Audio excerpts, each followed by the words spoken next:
രാജകൊട്ടാരത്തിലെത്തിയ ദമയന്തിയെ രാജാവായ സുബാഹുവിന്റെ രാജ്ഞി സുനന്ദ കൊട്ടാരത്തിലെ ജനാലയിലൂടെ വീക്ഷിച്ചുകൊണ്ടിരുന്നു. ദമയന്തിയുടെ സൗന്ദര്യത്തിൽ ആകൃഷ്ടയായ അവൾ അവളെ അകത്തേക്ക് വിളിച്ചു. ദമയന്തിയുടെ ദയനീയ അവസ്ഥ കേട്ട് രാജ്ഞി തന്റെ മകളുടെ ദാസിയായി കൊട്ടാരത്തിൽ കഴിയാൻ അനുമതി നൽകി. അന്നുമുതൽ രാജകുമാരി സുനന്ദയുടെ കൂട്ടുകാരിയായി കൊട്ടാരത്തിൽ ജീവിച്ചു.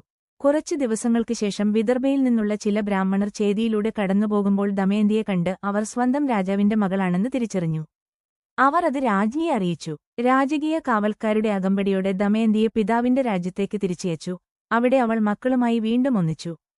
പക്ഷേ ഭർത്താവിനെ കണ്ടെത്താനാകാത്തതിനാൽ ദമയന്തിക്ക് സമാധാനം കണ്ടെത്താൻ കഴിഞ്ഞില്ല.